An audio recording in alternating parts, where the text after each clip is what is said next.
Does delegating feel too hard and too time consuming? If this is the issue you're having in your interior design business and you don't know how to move forward, then this video is for you.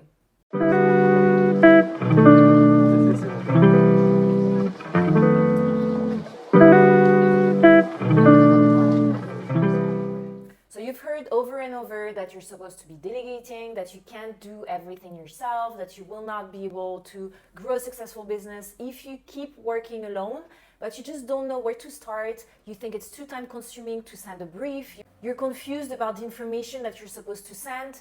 If this is how you feel, stick around. We're going to go through everything in this video, and hopefully you can start delegating slowly and feel more comfortable around it and use it to grow your interior design business. Delegating isn't just something you do in your business or that you're supposed to do in your business. It's something that you do on a daily basis and you don't even realize it. Imagine if you have a family, so you have maybe a husband or a wife, you have kids, and you ask them to do something that needs to get done that you don't have time to do yourself, or you cannot do yourself at this moment. So you're going to tell them what your expectations are and how to do it, right? So even when you're teaching your kids to do something for the first time, you're going to explain them patiently how it's supposed to be done, so that they can do it with your help the first time, and then the second time they're going to feel a little bit more comfortable doing it themselves, and the third time you won't even have to mention it. They will know exactly what is expected of them.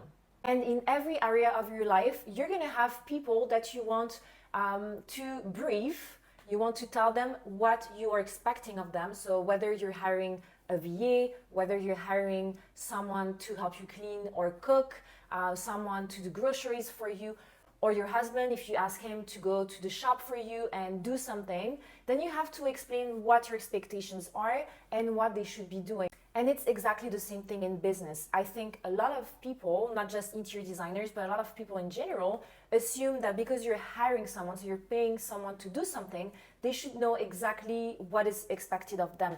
It's not the way that it works. Someone you hire will have skills, they will have experience doing the tasks that you want them to do. However, depending on who they are working for, the process is going to change, the expectations are going to be a little bit different. So it's your job as the director of the company, as the CEO, to explain what your values are, explain who you are and what you want, set clear expectations, set a timeline, and send everything for them to complete this task. And at first, like everything that you do in your business, is going to be a little bit time consuming initially, because you have to understand what it is that you need to send, what it is that you need to communicate initially. But then once you keep doing it, and the more you do it with the same people, the easier it's going to get, because you're going to get to know each other. They're going to know what is expected of them. You're going to know the way that they work and what they need to complete their job. So it's going to be more efficient and easier. And even for me, who has an outsourcing business, it was actually very difficult for me to delegate initially. I had a lot of mindset blocks around losing control, or being scared that someone else won't be able to do the work as well as I can, or the fact that I'm spending money for someone to do something that I know how to do. So why would I even be delegating this task if I know how to do it? Or it's normal that I struggle, or it's normal that I'm busy all the time because it's my business. So this is the way that it should be, right? I should be working 18 hours a day. This is not normal, and it's just blocks that are preventing you from moving forward and building a successful but sustainable business. Because at the end of the day, we build a business to also have more flexibility, more freedom, more time with our kids and families, and be able to do anything that we enjoy more. So when I get on discovery calls with interior designers, there's one common thing that I've noticed, is that a lot of you lack clarity in your process. So you do things and they're kind of in your head, but you don't document anything. So you're kind of reinventing the wheel for every project. You do things the way that they feel right to you, based on different people. You kind of go with the flow. And when you do that, it doesn't really work, because if you don't document a process, first of all, even for you, you're not going to become faster at doing. For example, onboarding a new client, you're not going to become faster at it because you're doing everything, just as they come. If you document a process, you follow the process, you're also going to be able to automate some of the steps because the process is always the same. So then once you're clear about your process, your step by step of everything you need to do from step 1 to step 10, then you're going to start noticing things that you can automate, and also things that you understand that you should be delegating. And once this process is well documented, it's also going to make it easier for you to delegate, because then you can share this process with someone else. The person can review your process and ensure that whatever they will be hired to do for you, they will be doing it the same way as you. And so even for you, it's going to prevent you from feeling disappointed that the person isn't doing things the way that you want them to do, even though they have the skills to help you. So it's really important that you start getting into a habit of documenting things, and it could just be initially writing down on a piece of paper what you do from the moment that an inquiry comes in via your website, all the way to onboarding them, all the way to starting the project, and all the way to offboarding them as clients. If you document your process for absolutely everything that you do in your business, you're going to start to see what tasks take too much time that you could maybe remove in your process. This is a great way, because if everything is in your head, it's very difficult to even understand what could be simplified. So when you document everything, you can start to see, okay, so this tab actually I could do without it. I'm going to remove it from the process. And then you'll start to see, okay, this is absolutely something that I will be doing because it sits in my zone of genius. But actually this task, it's time consuming, I don't like doing it, so this will be delegated. And that is how you start understanding what you want to delegate. Okay, so this is the process for an entire project. But then within the project, so for example, design development phase, if you start documenting all the things, all the tasks that need to get done, so doing some space planning options, doing the construction drawings, doing the sourcing, and then this and that, then you're going to start to put together a timeline, a scope of work. So this is the scope of work. You're going to put together a timeline to understand what needs to be done by what date. And then you're going to start assigning. So whether it's to you or to someone else, if you are organized and you follow a process, then you're going, and that's where the project management tool comes really handy. We use ClickUp. I have lots of videos outlining our process for our clients, so you can just check out our other videos. But once you're clear about everything that needs to be done, you can start assigning different tasks to different people. So you know who's doing what, and you can focus on the tasks that sit inside your zone of genius. Okay, so now you're clear about what tasks you want to delegate, and what you need to do when you put a brief together is to ask yourself a few different questions. Okay, so number 1, task description. What needs to be done? What it is that you want? Sometimes we receive brief and it doesn't even say if the client wants floor plans, elevations, or anything else. And so it's a little bit confusing because you get a brief that is so incomplete, then we have to ask questions, we waste time because we have to wait for the client to answer, and then we receive the answer and we need to spend more time re-estimating the project. So it's so simple, but sometimes you don't even think about saying what it is that you want. What is the deliverable? Is it a floor plan, an elevation, a 3D render? So ensure that it is clear what the purpose, what the deliverable is for that task. Then number 2, the deadline. When is it due? If there's not a hard deadline, you can just give an idea or ask for the person to send you a turnaround time that they will be able to complete the task, and see if it works for the rest of the project. Or if you have a hard deadline, then you mention it and you see if it works for the other person. I will say that sometimes, actually very often, clients come and they ask us to do 3D rendering for tomorrow. And I just think, to me, it's clear that this client is, well, either it's a last time thing, because we know how it goes, with clients. Sometimes we have delays and we have last minute things popping up. But a lot of the times, I think it's a lack of organization, just forgetting that things need to be done because the process isn't clear, nothing is documented. And so then it's, it pops in your mind, oh, shoot, I should have sent this brief, a week ago and I completely forgot. So then you're adding stress on yourself, but you're adding stress also on the freelancer, VA, outsourcing team. And then there's more chance that you will get disappointed because sometimes the timeline just doesn't work. Like 3D rendering takes a long time to just render. So thinking you can model it render it and it to be exactly like you want it to be for your presentation is kind of difficult.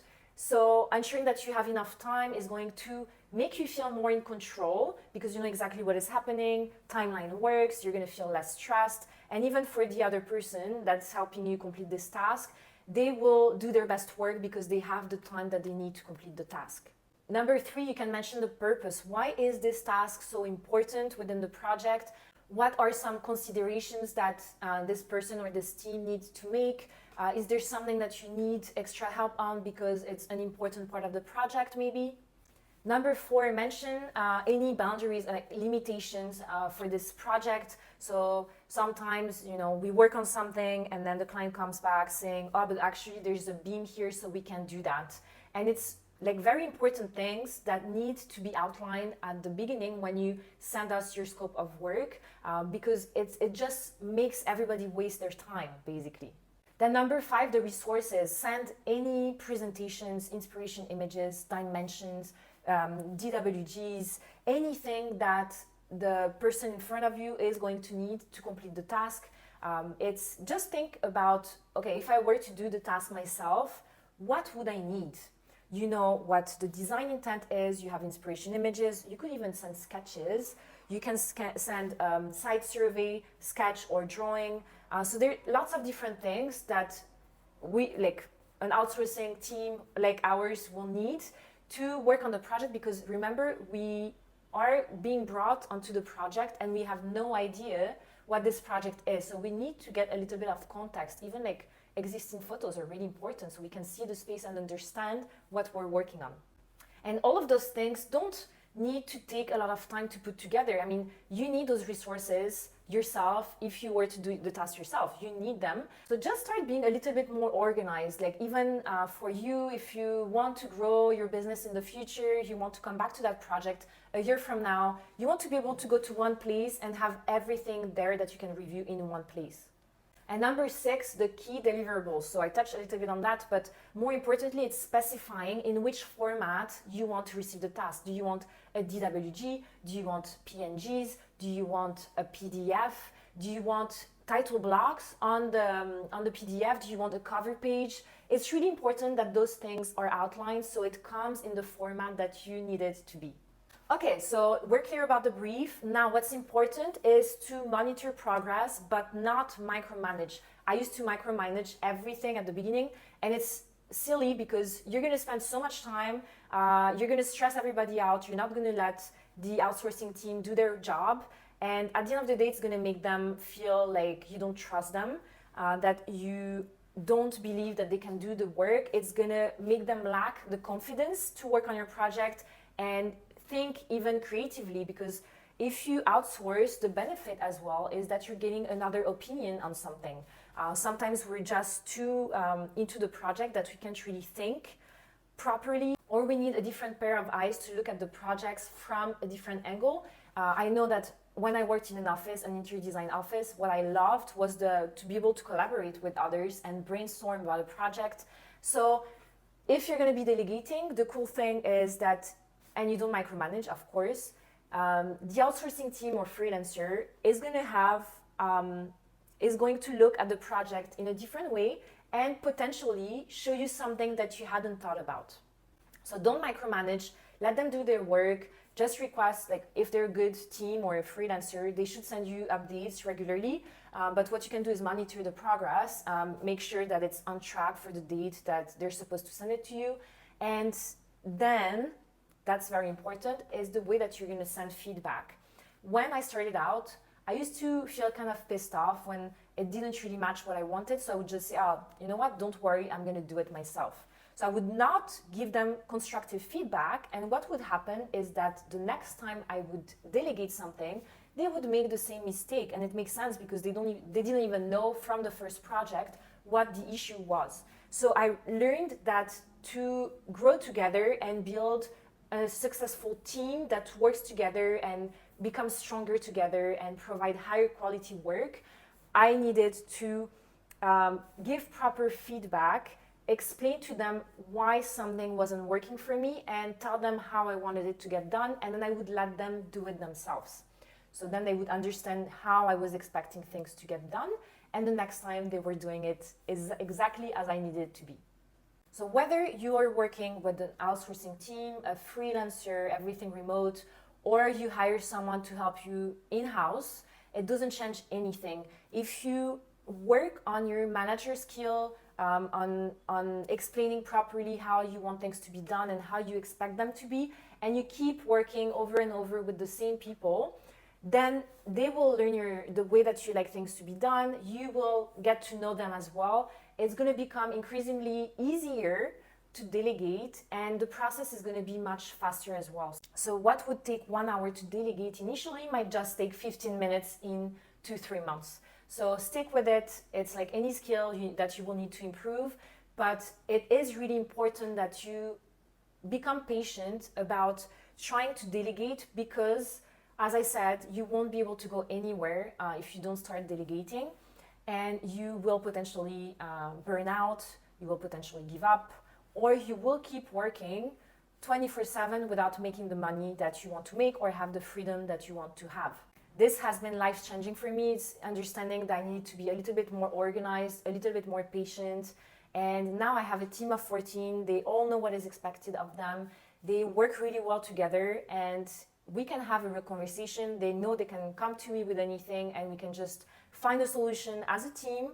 And yeah, so let's just recap a little bit what we discussed. Spend some time to get clarity on your process for doing things at a general level, and then you're gonna look at your process more in depth, even when it comes to the design development phase or the handover, and then just start understanding what tasks you should be doing yourself, what tasks you could be delegating to save you time, save you stress, and also improve the quality of the work that you produce for your clients. Then you're going to start putting a brief together, and there are a few questions that you need to ask yourself: task description, deadline, purpose, scope, resources, and the key deliverables. Then you're going to monitor the progress but not micromanage. And finally, you're going to give feedback in a constructive way so that they can become faster and better at doing things for you. And I really just want to make sure that you understand that this process is documented. You can document it on paper first, but you should put together a project management tool. As I said, we use ClickUp. I really, really love ClickUp, and our clients really enjoy it as well. It's easy to use, and there is so much that they can keep track of very easily. Even just being clear on the date by which they need to have the brief ready to send to the delegating team so that the work is going to be done before the presentation.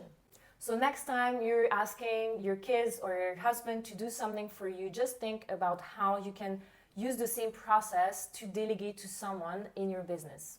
I hope this video was helpful. If you have questions about delegating, I'm more than happy to help you. We can even get on a call. I'm always happy to brainstorm with you on a call and see what your goals are and how you can move forward in your business. And if you are interested in getting more information about the one-on-one ClickUp setup, I will put the link down below, and you can also purchase this template from our shop. I'll see you in the next video.